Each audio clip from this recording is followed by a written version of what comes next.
Welcome to Game of Thrones Chat, Season 4, Episode 4, Oathkeeper.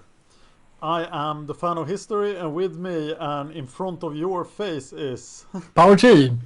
Hi there! Let's Hi. talk Game of Thrones! Absolutely. It's been a week since last time, and I want to talk more about Game of Thrones.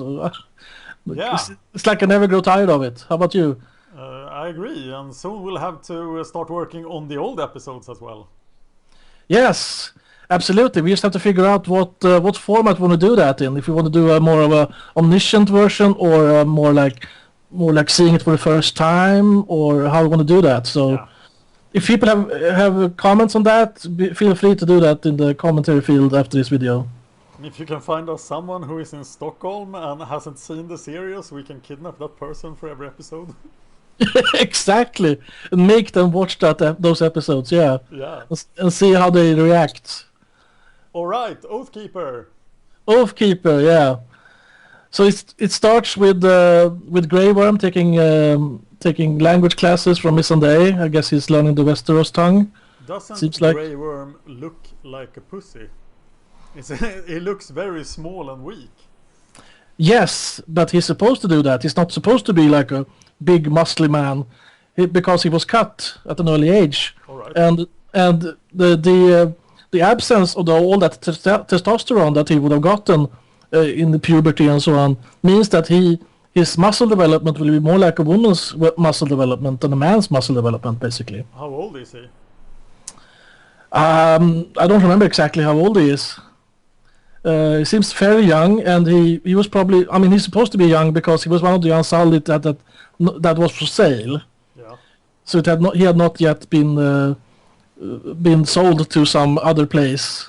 But he makes that up by having trained to fight all his life, pretty much. Exactly. They start when they're 5 or something. I think they cut them when they're 5. Yeah. Yeah. So that, I mean, I've heard other people also complain about this. Well, he should be really buff, but no, he shouldn't. He should be like fit, but he shouldn't have big muscles. Yeah. Because you don't get big muscles then. Bantamweight. Yeah, exactly. Bantamweight, or, well, I don't know. It's a little bit heavier than that, I guess, but Okay. not a whole lot, I guess. So we learned that Missandei, she speaks very British English. Yeah, exactly. For Westeros. Oh, yeah. I guess so. What's your point? Where did she learn to speak the Westeros language? I don't remember. I'm not sure if there's any information on that. And this whole it's almost like a little bit of a affection love story thing here with Grey Worm and the interpreter almost. You can feel some kind of tension in the air. It can't really be sexual. Yeah. It can't really be sexual tension because he's not able to, but some kind of affection at least. Yeah. And I think this is not something I recognize from the books, but I think there's mentioning of other people in the books, other Unsullied that do have feelings for people, although they can't like perform, but at least they can have feelings for people. Maybe that is what she needs because she has been so abused before. Yeah, maybe it's a perfect match. Yeah. I don't know. Yeah.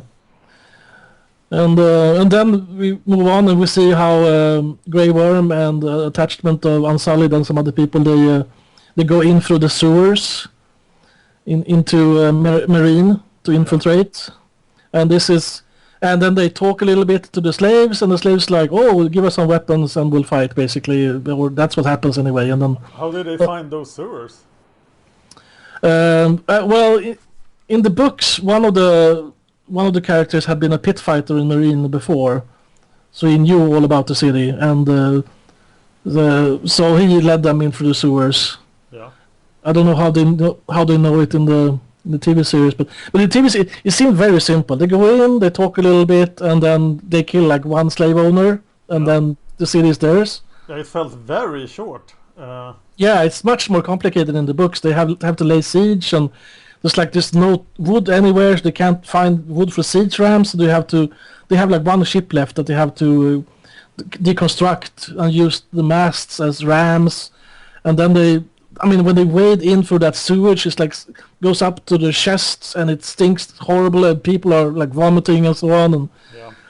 and it's really terrible. But it's eventually they win. But it's so much simpler in the TV series. Good for them, I guess. But Yeah, I would have little bit like brought in disappointing. the Unsullied through the sewers Yeah, instead of just weapons. yeah, exactly. And once they're inside, if you have 8,000 Unsullied, there's not going to be anything that stands against that Yeah. in close quarter combat. So I think you're right about that. So it was a little bit disappointed for me that it wasn't much of a fight. Yeah, too much wall, too little marine. Yeah, exactly. So then we remember from a couple of episodes ago that the Marines, they had crucified one child at every milestone from Yunkai to Marine, 163 children crucified. Yeah. And then, just to like tell her, well, bring it, basically. They're taunting her, Bad telling her decision. that, yeah. And considering what weak defense they put up in the TV series, it seems really pathetic. Yeah. But anyway, and then she decides to crucify 163 slave masters. Yeah. I don't know. It's she thinks that's justice, and Barry says, Barry Stanselmi says, maybe you should answer injustice with what was it? With leniency or no mercy? I think it was mercy. Did that line come from the book? I don't remember that line from the book. It felt out of character for him, and it felt like something Jorah would say because he's such a whiner. But apparently they decided that it wasn't for him to say, so it just felt that somebody had to say it, and Barry was randomly selected. I agree that Jorah would have made more sense, and Barristan would, but yeah, absolutely. But the thing is, though, like, is this a smart thing? Is this a merciful thing to do? Absolutely not. Just thing to do? Maybe it's justice who decides. I guess she decides. I guess it's the Targaryen thing to do. Yeah, I guess it's the Targaryen thing to do, exactly. So she's coming into her own, or coming into her Targaryen self, so to say. What does happen in the two other cities, and what happens to all those slave masters who are not crucified? Yeah, that's a very good question. I'm not going to answer that because I know too much. Okay. Well, what happened in Astapor, the first city, was that they killed all the slave masters, basically, but and then they left a lot of slaves around, and she appointed some people, like one priest and one soldier and one whatever, to like try to rule it as best they could. Then in Yunkai, she didn't really sack the city. She just she defeated them in battle, and then she grabbed all the slaves. Yeah. So Yunkai is, I mean, the masters are kind of intact, basically. So Yunkai is in super good shape compared to any other city. Yeah, absolutely. Absolutely. So Yunkai will take all of Slaver's Bane. Yeah, if she would just leave, they would still be in a really good spot to just absorb the other two cities. Yeah. Well, it depends on how organized Astapor can be. If they can train new Unsullied right away, they will be a force to reckon with. Yeah. But of course that takes 20 years or 15 years. The reinstatement of slavery, right? Yeah, exactly. Or maybe they can do it without having slaves, but free people don't usually like to get cut, so... No. So that gets kind of complicated. Yep. So the whole scene gets more and more complicated. She has more and more people to be responsible for. She had all the slaves from Yunkai and the Unsullied from Astapor, and now all the people of Marine. Slavers and slaves, and she has to figure out what to do with everybody. Yeah. She could just kill everybody, I guess, but is that... I mean, okay, so she started with 163 of them, but it doesn't seem to be willing to kill everybody now. Seems that she is experimenting. She has like one new solution per city. Yeah, exactly. So let's see what comes next. I thought about the fact that we never saw the dragons. We saw the dragon banner hanging on top of the harpy, but I never saw the dragons. That's right. I really expected the dragon to be sitting on top of the golden harpy. That would have been great. Yeah. Much greater than just the banner. Yeah, I guess the banner was quite unclear as well. I didn't fully realize what it was. Yeah, I can understand that. It wasn't very clear. To me, it was clear, but I was expecting a dragon banner. So, Yeah. but I guess they must be saving money on CGI then or something. That's the only reason. Otherwise, the dragons sitting on the harpy, or at least one dragon sitting on the harpy, Yeah. would have been a great image. Okay, on to the wall. Already? Or did you have more to say about Marine? No, let's go to the wall then. Absolutely. We can come back then to the King's Landing stuff. Yeah. Yeah, to the wall. Alistair Thorne is taunting John and Like every day. like every day, and Sam and John is hanging out in the library. Perhaps the most interesting thing for me here is that Locke is infiltrating the Castle Black. Yeah, the what's Night's up Watch. with that? He got all the men he could scrounge up and steal from the Dreadfort earlier. Remember? But he left them behind. Yeah. Bolton told him take whatever men you can, and apparently he didn't find any, so he went by himself. I thought he told his son Ramsay to take what men he could gather and go to Moat Galen. Yeah, I thought that he told them both that, but maybe Locke was supposed to go by himself. Or maybe he just decided that going by himself would be more effective. Maybe he has a bunch of men hanging out somewhere in Mole Town or something. Yeah, it seems like a very dangerous plan, so with a lot of room for failure for Locke. Yeah, especially if he's going north of the wall. Yeah. But a thousand He acres. seems very reckless. Yeah, exactly. With not just with himself, also with other people's body parts, as we've seen in season 3. Chop chop, yeah. But I mean, he was promised 1,000 acres and his own holdfast if he could find Bran or Rickon. So I guess he's ready to take some chances there. Wasn't he supposed to kill Jon as well?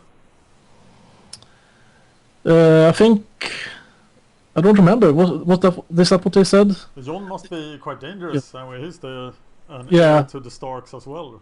Yeah, this whole Locke thing, it's fascinating to me because it's not in the books, so I have no clue what's going on there. I know less than you, bro. Interesting. Yeah, there's several things going on with the wall and beyond the wall, like the people this Carl Tanner. I've never heard of him before, drinking wine from Mormont's Yeah, Mr. Super skull. Assassin. So someone took the time to scrape out everything from his skull and then boil it so he could drink wine from. Very elaborate. It didn't look like a typical skull cap. It seemed like it was cut in half or something. Yeah, I think. Yeah, I think that we shouldn't contemplate the skull too much. I think we just say that okay, it was just for effect, Yeah. less than realism. Anything else from the initial wall scenes? From the initial wall scenes, I don't know. Then we get into the Bran thing and so on. Yeah. Let's go. With Bran walking into Summer, his wolf, and that wolf getting caught as well as Ghost, and then the whole party getting caught. Yeah, that was pretty clumsy. Yeah, I don't know what's going on. What's going to happen there either? Bran is caught. He could be a hostage. They could use him somehow as a hostage so that they won't be executed for defecting from the Night's Watch. Or I guess Jon Snow is heading north now with his volunteers. Yeah, for a second I thought everybody would go with him. It looked like Yeah, exactly. Oh no. Oh, everybody's And going. you would have like Alistair Thorne and Slynt sitting there, and oh no. Yeah, exactly. Yeah, but I mean that's the way it goes. I mean, if nobody's going, nobody wants to volunteer. Everybody's going. It's like, oh, it's probably safer than anywhere else. I think it's much safer to go with Jon than to stick around in Castle Black, or Castle Black looks pretty doomed. Yeah, if you're thinking about the fence, those cannibals, yeah, Yeah. yeah. If everybody's going, I'm going as well. And apparently, if you go north of the wall, if you go north of Craster's Keep, it takes forever to get anywhere, as we know the White Horde and Yeah, the army wildlings. of the wildlings is Yeah. taking forever to get anywhere. yeah, exactly. But you get to Craster's Keep in no matter which way you go, you arrive at Craster's Keep, it seems. Yeah, yeah, it's downslope both ways. Wind is always in your back, and yeah. Well, to be fair, Craster's Keep isn't that far from the wall, I guess. I guess so. But Bran and they entered. They went through the wall at another place. Yeah. And they have been walking for quite a while, and they still ended up at Craster's Keep. They must have gotten lost. They must have been walking sideways rather than forward. So the other episode they said go north, so he went east. Yeah, I was surprised. I don't get how. Yeah, it doesn't really. If you look at the map, it doesn't really make sense. And especially with Jon saying, "Oh no, maybe they will end up at Craster's Keep," and then they did. Yeah. I don't know. I have to go back and look at the map to see if this makes sense, but it's Bran ending up at Craster's Keep. I don't remember that from the books either. So I'm in the dark here as well. Interesting. Yeah, and what was that? The guy who was drinking from the skull cap. Yeah. He told a story about him being some kind of super assassin in King's Landing, right? Yeah, exactly. From Gin Alley. Carl Tanner from Gin Alley. 7 silvers I take for a murder or something. He had taken control of the rebels by just being the most dangerous one. Yeah. The informal leader. Yeah, this is also a new invention. I've never heard this guy before. Interesting. So lots of things going on beyond the wall. Also, this whole scene with the White Walker picking up the baby and going to some other place with some other White Walkers, and it looked like they were like transforming the baby into a mini White Walker. Yeah. A mini-me. This is all new to me as well. It has been hinted before, like maybe that's what happens to them. Okay. So they're going off on lots of tangents here. What did you think about that scene? It was a little bit too much on the nose for me. Yeah, me too. It felt like any random fantasy thing, and not Game of Thrones. Exactly. It doesn't. Yeah, because for me, Game of Thrones is different, but this seemed too much like the same. Yeah, and it was like, oh no, this is. Now we learn too much. This is going to end someday. Exactly. I agree. Winter is coming. Winter, yeah, exactly. Maybe they had to show that because it was too nice weather out or something.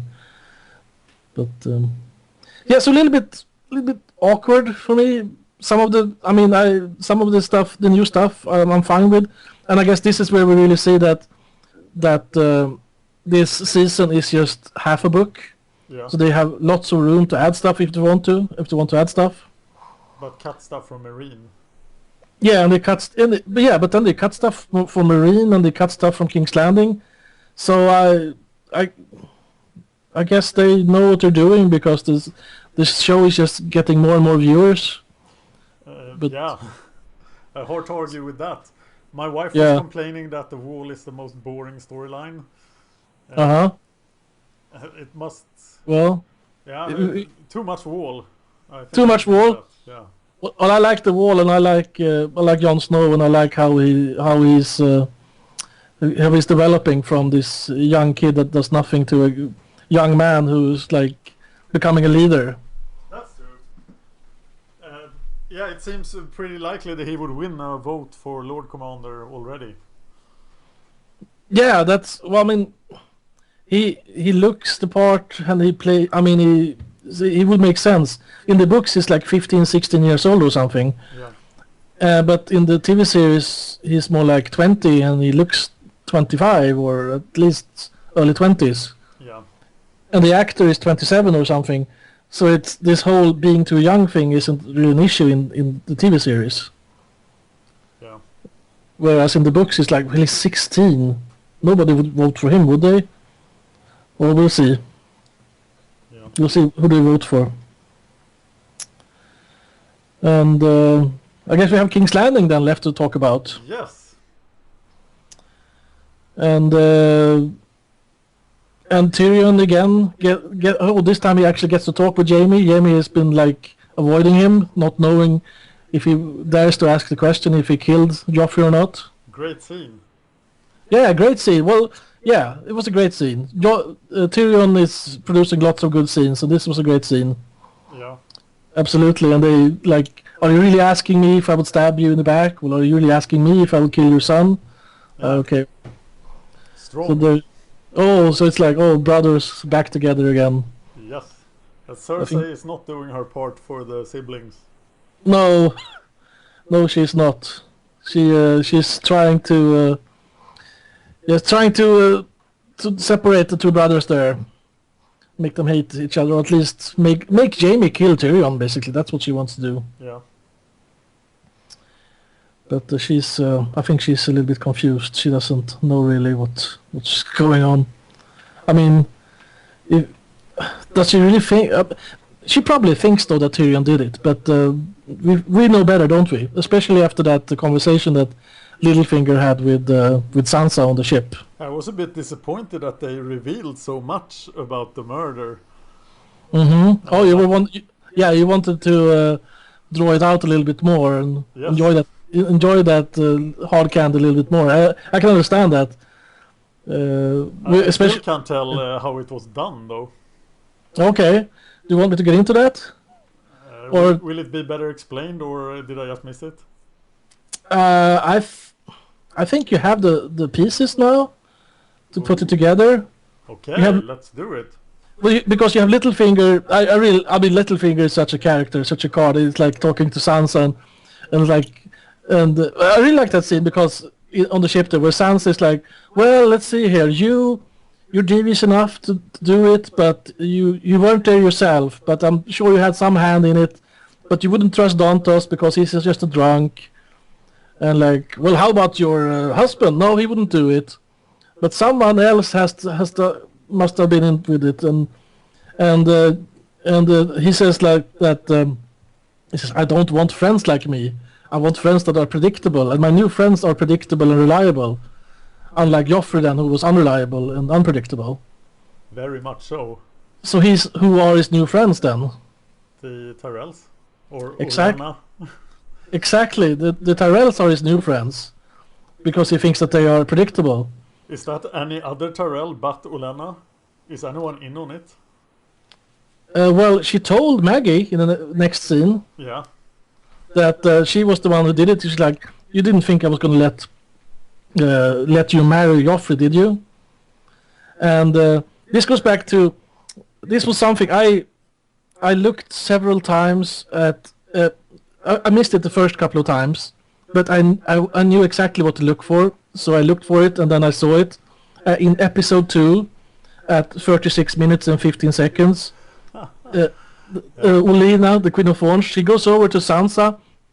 She like fondles her hair, and then she fondles her necklace, and then she takes her hand back from the necklace, and the hand isn't like outstretched. It's like this. Oh. It's like half closed, like she's holding something here. Yeah. And the next thing, if you look very, very carefully at Sansa's necklace, you will see that there's one stone missing here. Nice. Or rather here, actually.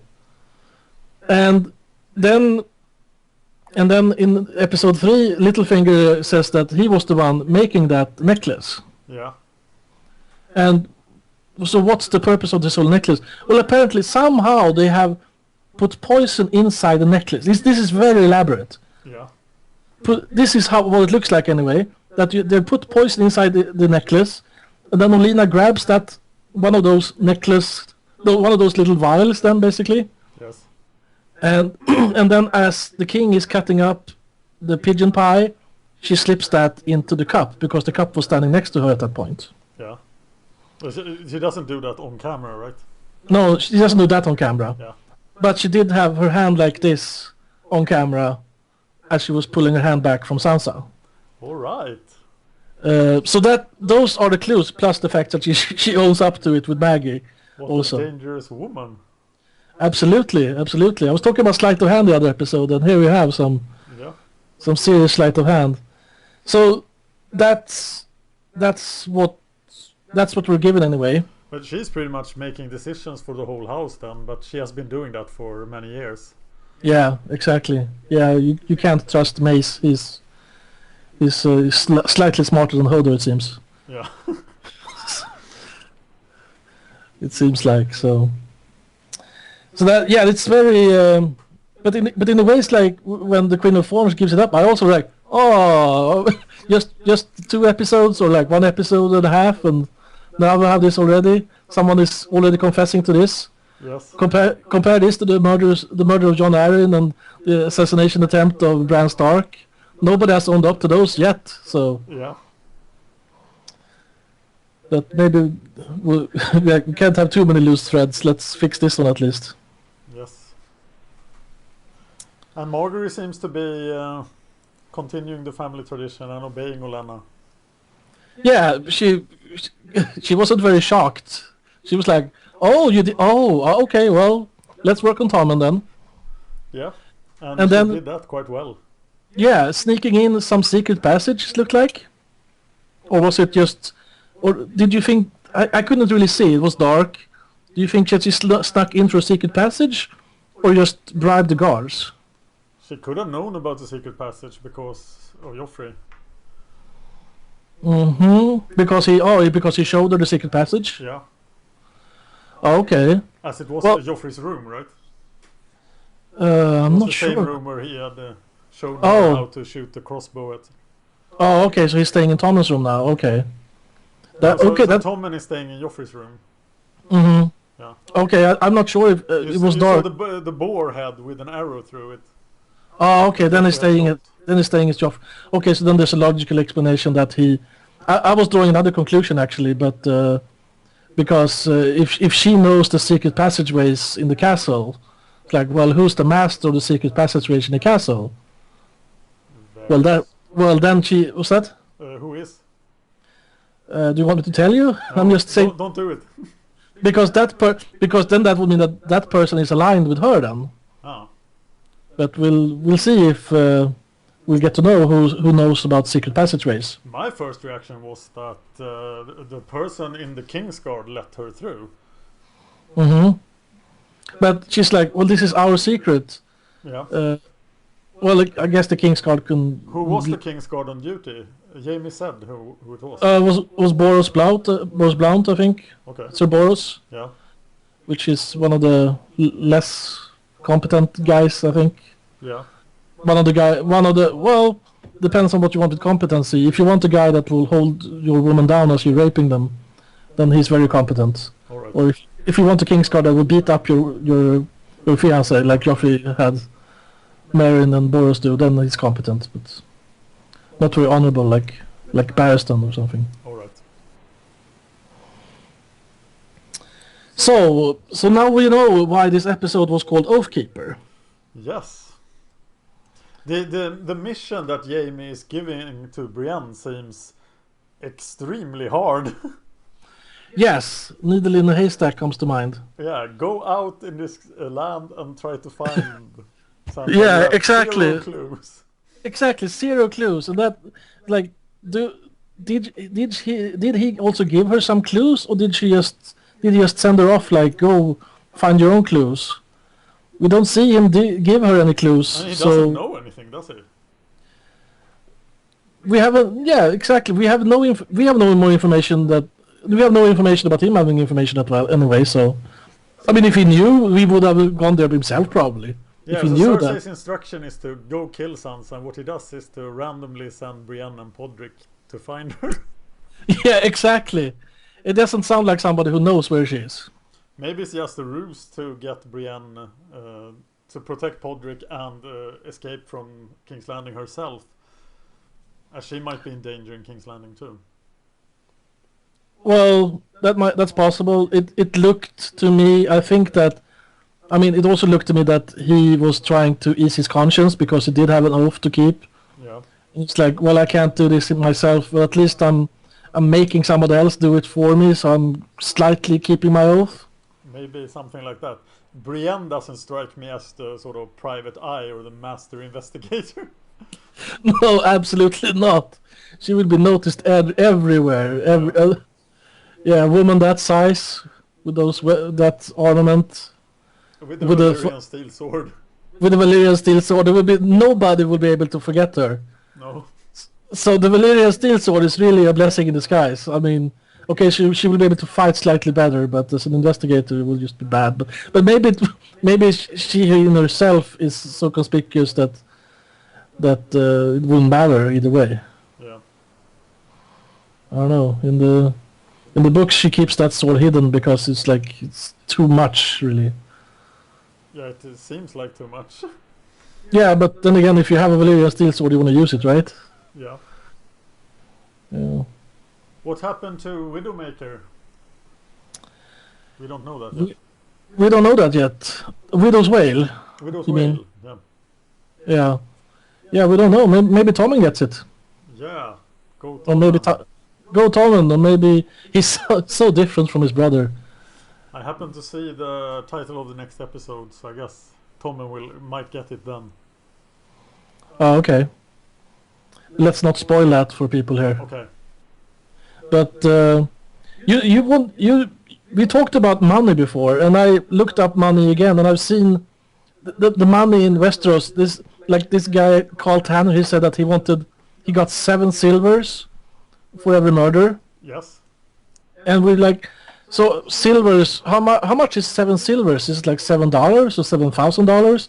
We talked before about the golden dragon being maybe $1,000. That's my very own estimate, just a feeling for different currencies in Westeros. There has been other calculations also. They took like a remark that Littlefinger made in the first season. He talked about, for so and so many gold dragons I can buy so and so much wine, he said. And people like, okay, well, a barrel of wine is so much, and that would cost so and so much in real life money today. Yeah. And then they got the conclusion that one golden dragon will be $17,000. And how much did the Hound win in the tournament? Apparently $680 million. That's a lot. That's a lot of money. So when the Brotherhood without banners stole that money from him, I can understand if he got pissed. Yeah. So he was carrying around that money on the hip, basically. 40,000 gold coins. That's at least twice his own weight in gold. Yeah.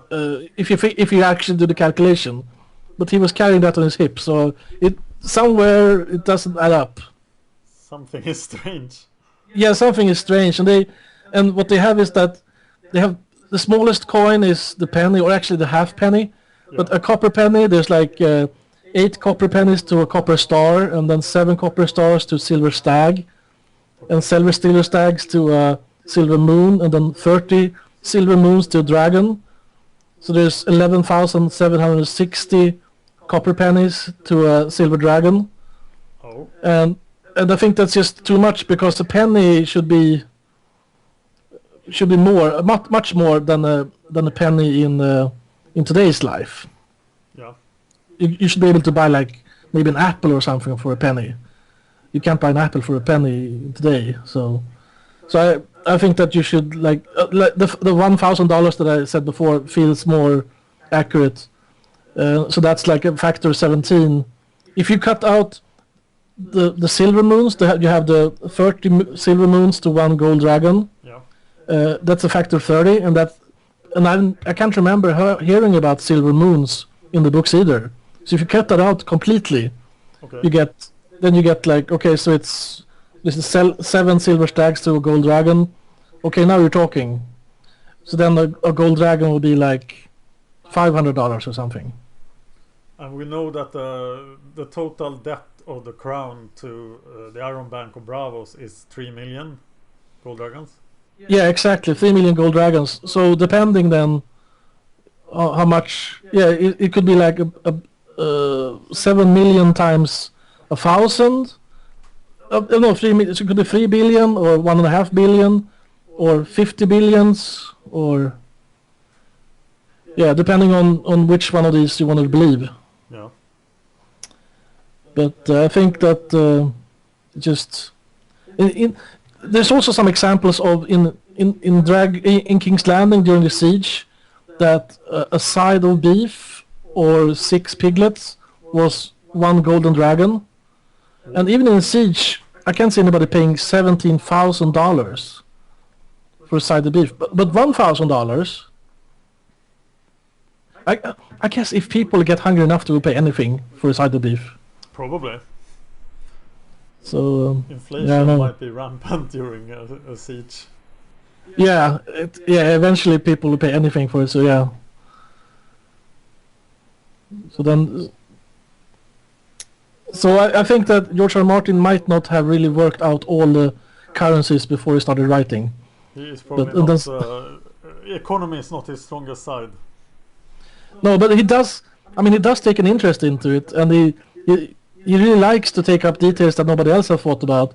He's like, when he read Lord of the Rings, and at the end of Lord of the Rings, Aragorn becomes the king, and then basically lives happily ever after. And he's like, wait a minute, I want to know more. Can you just live happily ever after?